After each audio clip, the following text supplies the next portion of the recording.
Ragnar Lothbrok did something impossible. In the year 845, a Viking leader sailed 120 ships up the River Seine, stormed Paris, humiliated a Frankish king, and walked away with 7,000 pounds of silver and gold. Some medieval writers called him Ragnar. Later storytellers would fuse him into one name, Ragnar Lothbrok. The problem? We don't actually know if Ragnar was one man or many, but his sons? They were terrifyingly real. Their armies shattered kingdoms, redrew borders, and turned Viking raids into Viking rule. So in this video, we're going to separate saga from history and follow the 5 brothers who turned their father's legend into European reality. The saga hero Ragnar Lothbrok stands on a knife edge between legend and history. In the Norse stories, he's a dragon slayer's descendant, a king of Denmark and Sweden, a fearless raider whose name shook Europe. But when we turn to the actual medieval sources, we don't find one clear Ragnar. We find fragments. Frankish chronicles mention a Viking leader called Ragnar. In 845, he sails up the Seine with around 120 ships and thousands of warriors. He reaches Paris itself. King Charles the Bald tries to stop him and fails. The Vikings ravage the city. Plague breaks out in the camp. In the end, Charles chooses humiliation over destruction. He pays an enormous ransom, about 7,000 pounds of silver and gold, to make the invaders leave. Later storytellers will fold this Ragnar into the figure of Ragnar Lothbrok. The dates line up. The scale of the attack fits the later image of Ragnar as the terror of Europe. But we cannot prove they were the same man. Even his name is half legend. Ragnar Lothbrok means Ragnar Shaggy Breeches, supposedly earned after he wore tar-coated trousers to kill a giant serpent. That detail screams saga, not sober chronicle. And yet behind all this, there is almost certainly a historical core. A powerful Viking leader, active in the early 800s, associated with Denmark and maybe Sweden, who led major raids against the Frankish Empire and the British Isles. Norse tradition claims Ragnar ruled lands in Scandinavia, married several women, and fathered sons who would become legends in their own right. His most famous wife is Aslog, said to be the daughter of the dragon slayer Sigurd and the shield maiden Brunhild. That genealogy is almost certainly myth or political propaganda, but it tells us how later generations wanted to see Ragnar's family, larger than life, born for war and kingship. According to the sagas, Ragnar's story ends not with a peaceful old age, but with catastrophe. He launches a raid on Northumbria in England. A storm wrecks his fleet.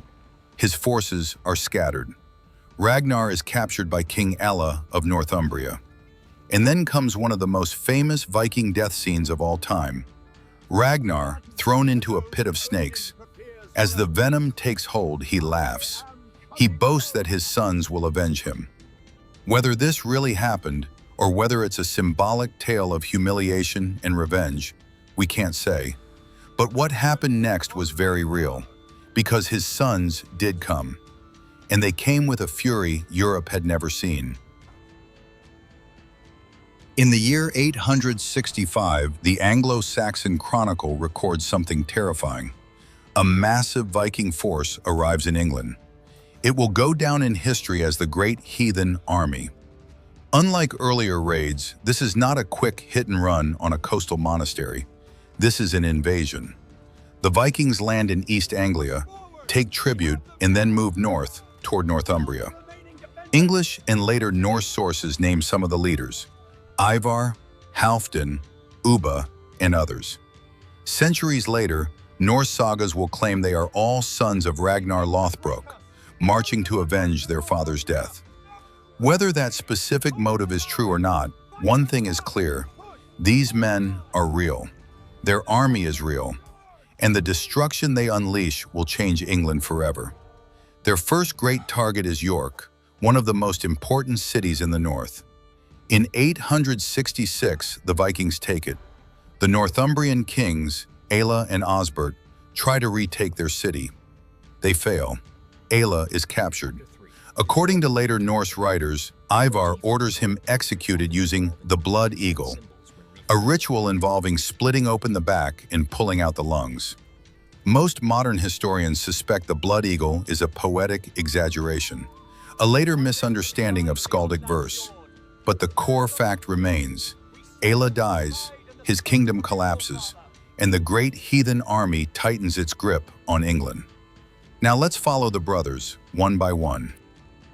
Ivar the Boneless is the most feared of Ragnar's sons. His nickname is a mystery. Some sources hint at a physical disability or weakness in his legs.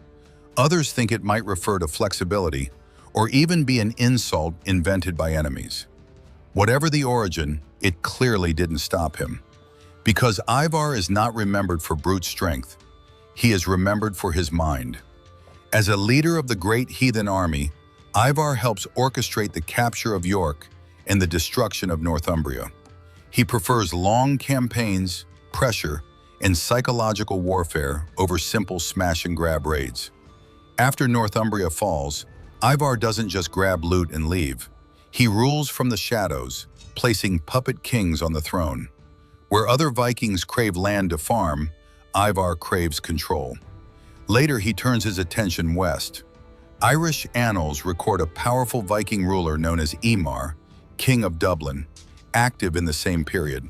Many historians believe this Ímar and Ivar the Boneless are the same person, or part of the same tradition. By the 800s and 70s, this Ímar is described as King of the Norsemen of all Ireland and Britain. That title is not saga. That is a contemporary source. Around 873, the annals record his death. Unlike his father's legendary snake pit, Ivar's end is simple. A king dying at the height of his power, feared across islands and seas. If Ivar is the strategist, Bjorn Ironside is the shockwave. His nickname suggests invincibility. Iron on the outside, unbreakable in battle. Later tradition claims he becomes a king in Sweden and the founder of a royal line. But it is his great expedition that truly cements his legend. Around the mid-9th century, a Viking fleet forces its way through the Strait of Gibraltar and into the Mediterranean. Some sources connect this daring campaign to Bjorn Ironside. For the people of the South, this is unthinkable. The Vikings are supposed to haunt the cold North Sea, not the sunlit waters of Spain, North Africa, and Italy. Yet the raiders strike deep. They hit Muslim territories in Iberia. They attack coastal cities in what is now France and Italy. At the city of Luna in northern Italy, later saga tradition tells a story that captures Bjorn's reputation for cunning. Unable to take the city by force, he supposedly fakes his own death. The defenders, believing the great Viking leader has died, allow a small group to carry his body inside for Christian burial. Once inside, Bjorn leaps from the coffin, seizes a weapon, and opens the gates from within. Did it happen exactly like this? Probably not. But the fact that medieval writers told this story at all shows how they imagined Bjorn. Not just as a brute, but as a trickster warrior, capable of turning his own funeral into a weapon. Bjorn eventually returns north with immense wealth. Saga tradition says he rules in Sweden, fathers sons, and dies a king, his line becoming part of the foundation of Swedish royal power. While Ivar schemes and Bjorn roams, Ubba Ragnarsson is the hammer. English sources remember him as one of the most frightening Viking commanders in England, fighting in the campaigns that crushed kingdoms and threatened Wessex, the last major Anglo-Saxon stronghold. Ubba is heavily involved in the wars against Alfred the Great. For years, it looks like the Vikings might finish what they started, erasing independent English rule entirely. But in 878, Ubba's luck finally runs out. At a place called Sinwit in Devon, Anglo-Saxon forces launch a surprise attack on a Viking camp, possibly at a hill fort. In the battle that follows, Ubba is killed. The Anglo-Saxons claim another prize, the Raven Banner, a legendary war flag said to predict victory or defeat, and, according to later tradition, woven by Ragnar's daughters. For the first time, one of Ragnar's sons falls decisively in open battle. For the English, it is a badly needed sign that the heathen army can be beaten. Halfdan Ragnarsson stands at the hinge point between Viking raiders and Viking settlers. As one of the leaders of the Great Heathen Army, he helps conquer large parts of northern and eastern England. After the fall of Northumbria, he becomes ruler there, but his ambitions go beyond plunder. In 877, sources describe a crucial change. Halfdan divides Northumbria among his followers, giving land to Viking warriors to farm and hold. This is the beginning of what will later be called the Danelaw, vast regions of England under Scandinavian law, culture, and power. Halfdan is no longer just leading warbands, he is reshaping the map. But his power is contested. In 878, Halfdan sails to Ireland, likely trying to impose his rule over rival Norse factions. There, near Strangford Lough, he is killed in battle. His death signals the end of a brief moment when one man might have dominated Viking England and Viking Ireland at the same time. After Halfdan, Viking power in Britain becomes more fragmented, still dangerous but no longer united under a single iron will. Sigurd Snake-in-the-Eye is the quietest of Ragnar's sons, but in some ways the most enduring. Saga tradition claims he is born with a strange mark in his eye, like a coiled serpent. This image ties him symbolically to his supposed grandfather, the dragon slayer Sigurd, closing the circle of myth and bloodline. Historically, Sigurd is associated with Denmark. Later genealogies connect him to royal families, including a son, Harthacnut, who is said to become King of Denmark. Sigurd's story, as far as the sources go, lacks the explosive drama of Ivar or Bjorn.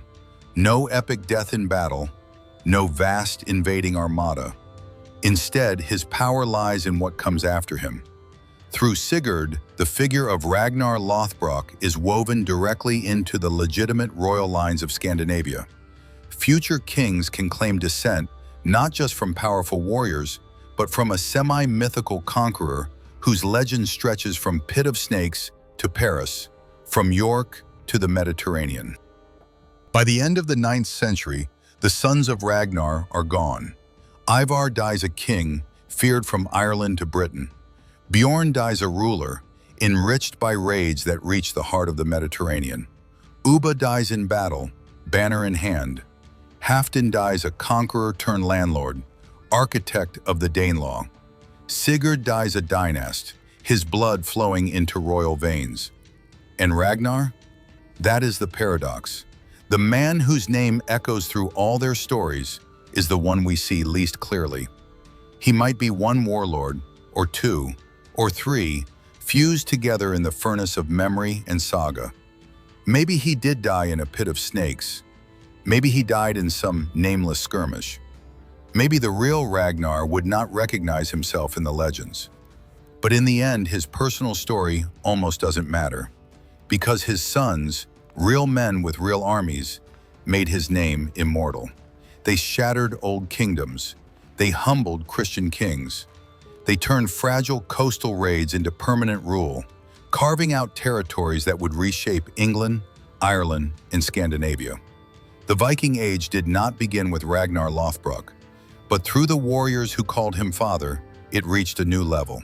And for centuries afterward, when Europe whispered in fear about the terror from the north, they did not only speak of faceless Vikings, they spoke of Ragnar, and of the sons who turned his legend into history.